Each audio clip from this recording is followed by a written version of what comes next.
آج ایک اور چیز میں لانچ کرنے جا رہا ہوں. اچھا کریں آپ کے سامنے. اللہ خیر کرے. آپ ایک جملہ بولتے ہیں کہ میں مناظرہ نہیں کرنا چاہتا, لیکن اگر کوئی میرے ساتھ مناظرہ کرنا چاہتا ہے نا تو پھر اپنے بڑے سے لکھوا کے لائے, اپنے بڑے سے لکھوا کے لائے. اور یہ نہیں ہو سکتا کہ نیوزی لینڈ کی ٹیم گڑی شو کی ٹیم کے ساتھ. تو آج الحمدللہ میں ایک ایسی ہستی آپ کے سامنے لانچ کرنے جا رہا ہوں, اللہ اکبر, جس کا کوئی چندہ بک نہیں ہے, جس کا کوئی مدرسہ نہیں ہے, جو فرقوں کو نہیں مانتا, ٹھیک ہے, جو صرف قرآن اور صحیح حدیث کی بات کرتا ہے. ذرا دو بھائی ایک منٹ, بسم اللہ. ہاں جی کون ہے؟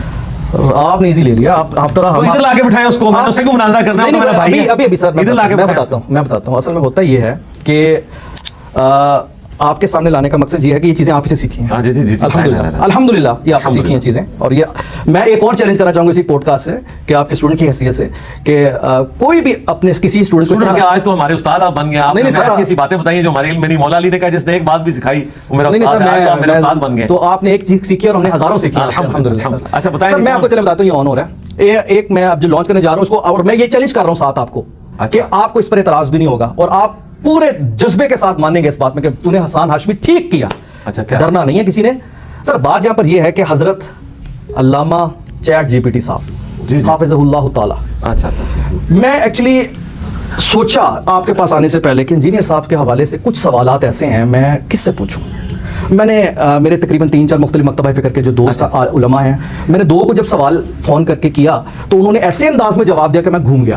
انہوں نے اپنے مطابق گھما پھرا کے مجھے, میں چونکہ عالم نہیں ہوں, میں ایک اسٹوڈنٹ ہوں, میرے دماغ میں ایک چیز آئی. پھر میں نے کیا کیا, حضرت چیٹ جی پی ٹی حافظ اللہ تعالیٰ کو, حافظ اللہ تعالیٰ من الجنۃ والناس, اس میں شیاطین بھی گھس سکتے ہیں. اچھا ٹھیک ہے, حافظ اللہ تعالیٰ من الجنۃ والناس, ٹھیک ہے. تو چیٹ جی پی ٹی صاحب سے میں نے سوالات کیے کچھ. میں نے کہا جی کیونکہ میں کراس چیک کرنا چاہ رہا تھا آپ کو, اچھا کیونکہ آپ مجھے کہتے ہیں رفع دن کرو. اب میں انجینئر صاحب کی بات پہ تو نہیں یقین کر سکتا نا, میں تو اس ریفرنس پہ یقین کروں گا جو انجینئر صاحب مجھے ریفرنس کو دیکھیں, ٹھیک ہے نا. اس پہ بھی آپ نے یقین کرنا بغیر میں وہی کرنے لگا. میں نے جناب ان سے پوچھا کہ رفع دین کی مجھے احادیث بیان کرو صحیح مسند سکہ بند, ٹھیک ہے. تو تقریباً 20 کے قریب انہوں نے احادیث ود ریفرنس بیان کی. پھر میں نے ان ریفرنس کو اسلام 360 میں جا کے ویریفائی کیا, کراس بالکل ویریفائی ہو جاتا ہے, ٹھیک ہے. میں نے کراس ویریفائی کیا تو میرے دل میں آپ کا مقام اور بڑھ گیا.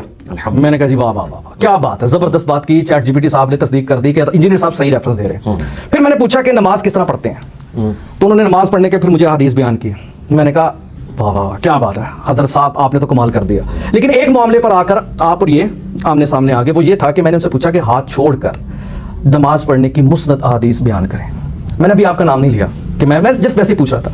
تو اس نے کہا کہ اس کے حوالے سے ڈائریکٹ رسول اللہ صلی اللہ علیہ وسلم جس طرح باقی ہاتھ ایسے باندھ کے اور رفع دین کرنے کی ہیں, اس طرح کی ڈائریکٹ رسول اللہ صلی اللہ علیہ وسلم سے جس طرح صحابی نے دیکھا اور بیان کیا ویسا نہیں ہے. اس لحاظ سے اجتہاد ہے کہ پتہ نہیں کچھ طرح کی بات کرتے ہوئے کہا کہ مالکی کوئی فقہ ہے, اس میں فلاں صحابی کو دیکھ کر کچھ انہوں نے اس لحاظ سے اس کو جائز سمجھ لیا. جی. اب میرا سوال یہ ہے کہ میں آپ سے یہ چاہتا ہوں کہ چیٹ جی پی ٹی صاحب نے مجھے حافظ اللہ تعالیٰ جنت والناس من الجنت والناس, انہوں نے مجھے اس سلسلے میں رہنمائی نہیں کی. تو آپ مجھے کوئی ایسی ود ریفرنس ڈائریکٹ حدیث دے دیں جو میں ادھر پلے کر کے ڈسپلے کر دوں گا تاکہ لوگ اس پر مزید رہنمائی حاصل کریں. ایسے آپ یہ پوچھیں کہ انجینئر صاحب اس بارے میں کیا کہتے ہیں, تو وہ انجینئر صاحب کی ویڈیو بھی ریفر کرے گا, اس کے ریفرنس بھی دکھائے گا. آپ ریفرنس دے دیں. چلیں میں دے دیتا ہوں, ابھی دیتے ہیں. پہلی بات یہ ہے کہ کیٹیگوریکلی ود ریفرنس کیٹیگوریکلی میں آپ کو یہ بتا دوں کہ اہل سنت کے ہاں نبی صلی اللہ علیہ وآلہ وسلم کے حوالے سے ہاتھ باندھ کے نماز پڑھنا بھی ثابت ہے اور ہاتھ چھوڑ کر بھی. جو انڈائریکٹلی بات ہوتی ہے نا وہ اتنی سادی نہیں ہے, وہ ڈائریکٹ بھی ثابت ہو جاتا ہے. کیونکہ دیکھیں عبداللہ ابن زبیر کے بارے میں المصنف ابن ابی شیبہ میں آتا ہے کہ وہ ارسال الیدین کرتے تھے نماز میں, یعنی نماز ہاتھ چھوڑ کے. اور سنن کبری البیہقی میں آتا ہے کہ عبداللہ ابن زبیر رضی اللہ تعالیٰ عنہ نے نماز سیکھی تھی حضرت ابوبکر صدیق سے, اور ابوبکر صدیق رضی اللہ تعالیٰ عنہ نے نبی الاسلام سے. جی. تو A is equal to B and B is equal to C, hence A is equal to C. عبداللہ ابن زبیر نے نماز کا طریقہ حضرت ابوبکر اپنے نانا سے سیکھا, وہ خود بھی صحابی ہیں اور ان کے نانا تو اولو العزم 4 اصحاب میں آتے ہیں, ابوبکر عمر عثمان علی رضی اللہ عنہ اجمعین وعلیہم السلام اجمعین. لہٰذا ان کا طریقہ نبی الاسلام کا طریقہ ہے. ابو داؤد میں حدیث ہے, ابن عباس کہتے ہیں کہ اگر نبی الاسلام کی نماز کا طریقہ دیکھنا ہے تو ابن زبیر کو نماز پڑھتے ہوئے دیکھو. اس سے بھی بڑھ کر 10 صحابہ کی جو حدیث ہے, جو اہل حدیث کا ترہ امتیاز ہے رفع الیدین پہ, ابو حمید سعدی کی رضی اللہ تعالیٰ عنہ, اور 11ویں میں خود ہو گئے. 10 صحابہ کی موجودگی میں انہوں نے نماز کا طریقہ بتایا اور کہا میں تم سب سے زیادہ نماز کا طریقہ جانتا ہوں. اور یہ مجلس قائم ہوئی نبی الاسلام کی وفات کے آلموسٹ 30 سال کے بعد. تو باقی صاحب نے کہا تم تو بالکل اینڈ پہ مسلمان ہوئے تھے اور تم نے صحبت بھی بڑی تھوڑی کی ہے, تم کیسے بتا سکتے ہو کہ نماز کا بیسٹ طریقہ نبی اسلام کا یہ تھا, انہوں نے کہا اگر میں غلط بتاؤں تو مجھے ٹوک دینا, اور اگر میں ٹھیک بتاؤں تو میری تصدیق کرنا. اس سے یہ بھی پتا چل گیا کہ نبی اسلام کی آخری نماز اینڈ پہ ان 10 کے 10 اصحاب نے کہا کہ رسول اللہ صلی اللہ علیہ وآلہ وسلم ایسے ہی نماز پڑھا کرتے تھے. اس میں واضح الفاظ ہیں. ابو داؤد 730 حدیث کا نمبر انٹرنیشنل, آپ چیٹ جی پی ٹی سے پوچھ لیجیے. دوبارہ بولیے گا. ابو داؤد سنن نبی داؤد 730 730. ٹھیک ہے. نبی علیہ السلام جب نماز کا ارادہ کرتے تو اپنے دونوں ہاتھوں کو کندھوں تک اٹھاتے اور اللہ اکبر کہتے, یہاں تک کہ ہر ہڈی اپنی جگہ پر واپس آ جاتی. ٹھیک. اب نماز شروع کرنے سے پہلے ہر ہڈی کہاں پہ تھی؟ ارسال الیدین. ارادہ کرتے, کندھوں تک اٹھاتے, اللہ اکبر کہتے, یہاں تک کہ ہر ہڈی اپنی جگہ پر واپس آ جاتی. واپس وہیں آئے گی جہاں نماز سے پہلے تھی, تو ارسال الیدین. اچھا, پھر مزے کی بات ہے اس لمبی حدیث میں رفع الیدین کا ذکر ہے, 4 رکعتوں کا ذکر ہے, تورک کا ذکر ہے, 2 رکعتوں کے بعد رفع الیدین کا ذکر ہے. اور یہ پوری حدیث نبی علیہ السلام کی ہاتھوں کی پوزیشن پہ چلتی ہے کہ جب رکوع میں جاتے تو دونوں ہاتھوں کو گھٹنوں پہ رکھتے, مضبوطی سے پکڑ لیتے اور کمر سیدھی کر لیتے. اچھا, پھر آتا ہے جب سجدے میں جاتے تو کانوں کی سیدھ میں دونوں ہاتھ رکھتے. ہاتھوں کے گرد یہ حدیث گھومتی ہے, ابو داؤد میں بھی ہے, سنن نسائی میں موجود ہے. اس میں سب سے بڑی ایکٹیویٹی انہوں نے بتانا ہی بھول گئے کہ نبی علیہ السلام اللہ اکبر کہتے اور دائیں ہاتھ کو بائیں پہ باندھ لیتے. یہ کیوں چھوڑ دیا انہوں نے؟ اس لیے کہ وہ باندھے ہی نہیں تھے. نبی علیہ السلام سے ہاتھ چھوڑ کے بھی نماز پڑھنا ثابت ہے. ڈائریکٹ حدیث نہیں, ڈائریکٹ ہو گیا نا یہ. ابو میں سعدی بتا رہے ہیں نا, نہیں جس طرح صحابہ کرام بتاتے ہیں کہ جی ڈائریکٹ میں نے نبی صلی اللہ علیہ وسلم کو ایسے کرتے دیکھا, تو اب اس میں دیگر صحابہ نے تصدیق اس انداز میں کی کہ انہوں نے روکا. دیکھیں احادیث کی جو 3 اقسام ہے نا, حدیث قولی, فعلی, تقریری.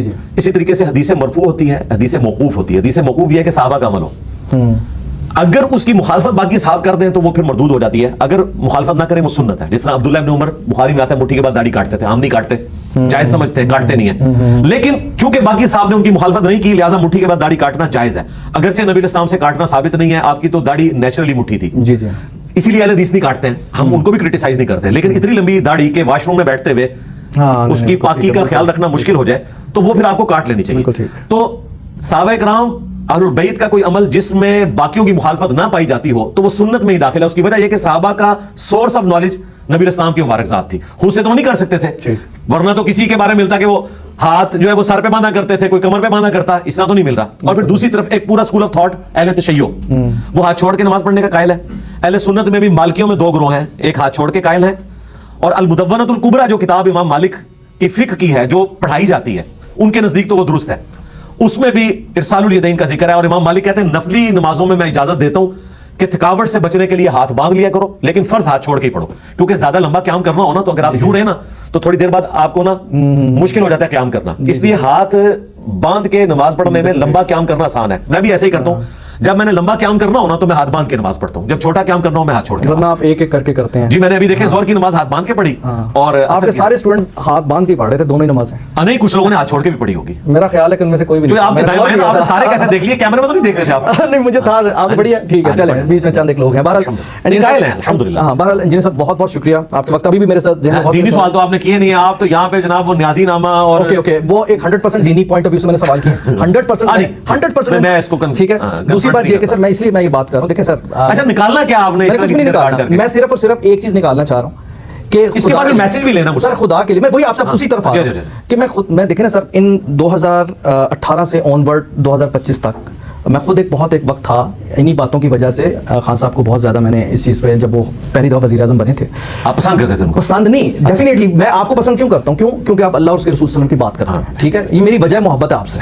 تو وہ بھی تو یہی باتیں کرتے تھے نا, لیکن جب میں نے ڈانس گانا دیکھا, پھر جب میں نے وہ ساری آڈیوز نہیں سر جسٹیفائی ہو گیا, سب سے زیادہ پیپلز نہیں جسٹیفائی ہو گیا, نہیں اس کو خالی میں بتانے لگا قرآن اور حدیث کے پوائنٹ آف ویو سے جتنا انہوں نے ریاست مدینہ اور جس طریقے سے انہوں نے 100% ایک رول ماڈل کے طور پر اپنے آپ کو حضرت عمر فاروق رضی اللہ کا پیروکار شو کیا کہ میں نے ان جیسا ایک رول کرنا ہے. نہیں سر میں تو ان کی بات کر رہا ہوں نا, تو یہ چیزیں اٹریکٹ کی ہمیں, لیکن اس کے بعد جب پھر بہت ساری چیزیں آئیں جس میں آپ میں ایک بات کتاب لکھی گئی, مجھے اس دن بہت زیادہ دکھ ہوا تھا کیونکہ میں نے کنٹینر پہ کافی دینی معاملات ہے سر, کنٹینر پہ انہوں نے کافی دفعہ کہا تھا کہ جی اگر میری بیٹی فاطمہ بھی چوری کرے تو اس کے بھی ہاتھ کٹیں گے, یہ مثالیں وہ دیا کرتے تھے. لیکن جب وہ پیزا والا کون تھا, جرنیل پاپا جونز کی باری آئی تو کہتے ہیں میں نے تحقیق کر لی ہے, بس وہاں بزرگ سر اوور آل بہت ساری ہیں, ایک نہیں دکھ کی بات. میرا خیال اتنے بڑے دعوے نہیں کرنے چاہیے, ہمارے کسی پولیٹیکل لیڈر کی تاڑ نہیں ہے کہ وہ اسٹیبلشمنٹ کے خلاف کھڑا ہو سکے. تو بہتر یہ ہے, حجاج بن یوسف کا قول ہے کہ اگر کوئی ہاتھ تیری گردن کی طرف بڑھے نا تو اسے کاٹ دے, اگر کاٹ نہیں سکتا تو چوم لے. تو میرا خیال ہے لوگ پھر چوم لیتے.